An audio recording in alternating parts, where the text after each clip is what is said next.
Fala aí, turma do quinto ano B, tudo bem com vocês? Espero que sim.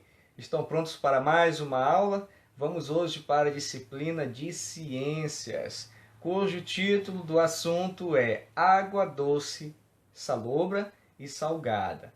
Me acompanhem aí, ok? Bem, vamos aí trabalhar a partir da página 12, certo?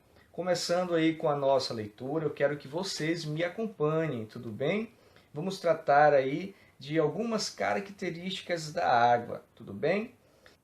Me acompanhe na leitura, ok? Vamos lá. A água dos mares e oceanos contém uma grande quantidade de sais dissolvidos, por isso ela é chamada de água salgada. A água da maior parte dos rios, lagos, lagoas, geleiras e aquíferos contém uma quantidade muito menor de sais dissolvidos, sendo chamada de água doce. É esse tipo de água que nós bebemos após ser tratada, ok? Então, percebam aí a diferença entre a água salgada e a água doce. Não pensem que pelo fato da água ser chamada de doce, significa dizer que ela contém grande quantidade de açúcar. Não é isso, ok? É utilizado esse termo apenas para diferenciar a água doce da água salgada, no sentido de que a água doce contém uma menor quantidade de sais, ok? Dando continuidade aí, observe esta imagem.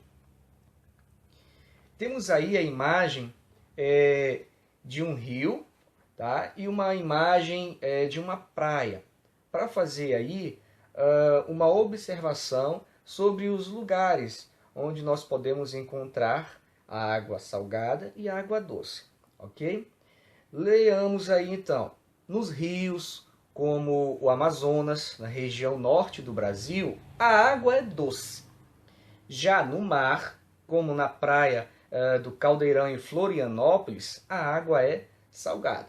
Então, percebemos aqui que a água dos rios ela é considerada como uma água doce, porque ela contém menores quantidades de sais. Já a água do mar, ela é a água que possui a maior quantidade de sais dissolvidos, por isso, água salgada mesmo, ok? Dando continuidade, observe a próxima imagem.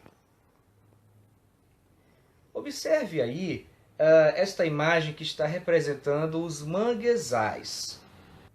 Nos manguezais e em alguns outros locais, a água é chamada de salobra. Ela contém uma quantidade maior de sais que a água doce. Porém, essa quantidade ainda é menor que a da água salgada, ok?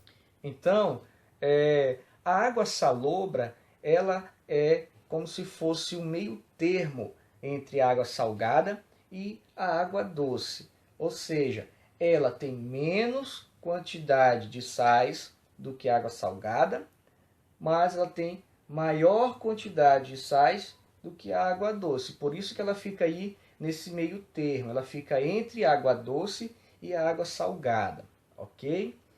Continuando a leitura, me acompanhe. Na página seguinte aí do seu livro didático, ok? Na página 13, tudo bem? Eu quero que vocês observem esse texto. Aproximadamente 97% de toda a água existente no planeta é salgada, sendo encontrada nos mares e oceanos. Portanto, apenas 3% da água é doce. Além disso, a maior parte dessa água está congelada em geleiras. Desse modo, a porcentagem de água doce que pode ser utilizada para beber, cozinhar, tomar banho e realizar todas as outras necessidades das pessoas e de inúmeros outros seres vivos é muito pequena. Por isso é preciso economizar e não poluir ou contaminar a água, evitando que se torne imprópria para o consumo. Ok? Então você consegue perceber aqui a enorme diferença entre a existência da água salgada e da água doce. E se tratando da água doce, que a sua quantidade é muito pequena, é muito pouca, perto da enorme quantidade que existe aí de água salgada, que não é apropriada para o nosso consumo.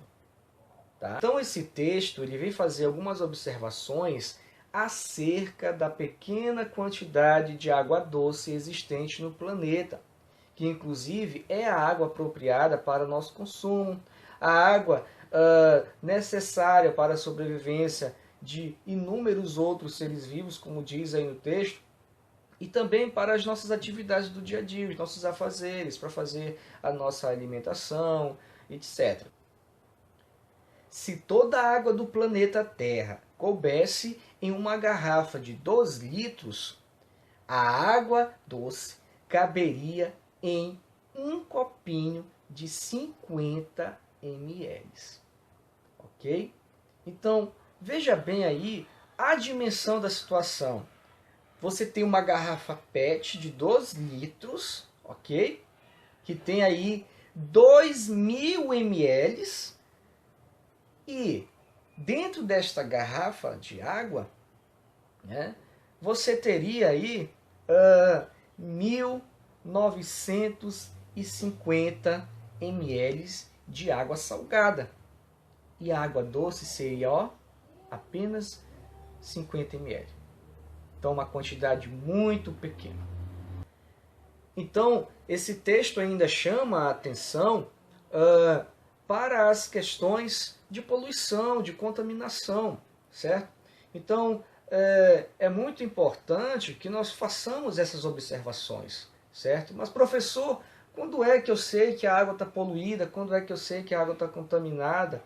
Bem, observe o seguinte, quando uma água, seja ela doce, salgada ou salobra, quando ela apresenta produtos que alteram as suas características físicas e químicas, dizemos que ela está poluída. Okay? Agora, quando além dessas alterações, ela apresenta substâncias tóxicas que provocam doenças no homem, né, dizemos que a água está contaminada. Ok? Então, é muito importante também vocês obterem essas informações acerca dessas características da água, certo? Então, a conscientização da população é muito importante com relação ao cuidado, ao tratamento, à preservação desse bem que é tão precioso para a vida, ok? Então, dando continuidade, observe essa imagem seguinte, nesta mesma página, que é a imagem que representa aí a geleira Perito Moreno, na Argentina. As geleiras não devem ser vistas como uma alternativa à obtenção de água doce, pois elas são muito importantes para manter o equilíbrio climático e ambiental do planeta, certo? Porque o derretimento das geleiras provoca a elevação dos níveis dos oceanos e altera as correntes marítimas que estão relacionadas ao clima do planeta, ok? Bem, gente, agora vamos aqui para a seção Você Sabia? Aí nesta mesma página de estudo. Me acompanhe na leitura. Sentir sede é sinal de que nosso corpo precisa de quê? De água. A água que bebemos é transportada pelo sangue para todo o corpo. Contudo, se bebermos água com muitos sais minerais dissolvidos, a quantidade de sais minerais do sangue vai aumentar. Para manter o equilíbrio, o nosso corpo começará a perder água, produzindo o quê? Mais urina. É por isso que, em situações de sede extrema, como de pessoas que estão perdidas em alto mar, tomar água salgada não é uma boa opção. Em vez de hidratar o corpo, a água do mar provoca a desidratação e aumenta a sede. Isso porque a água do mar não é apropriada para o nosso consumo, devido à sua alta quantidade de sais dissolvidos. Bem, gente, chegamos aí na página 14, ok? Observe esta imagem.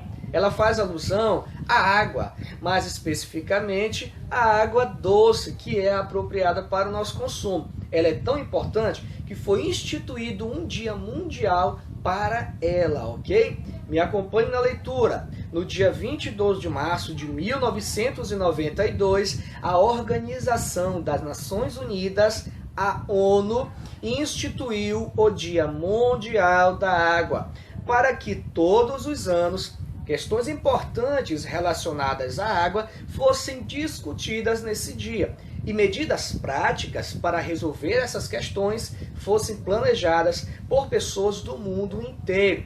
Entretanto, as ações de cuidado com a água devem ser pensadas e praticadas todos os dias, não poluindo nem desperdiçando este recurso que é indispensável à vida.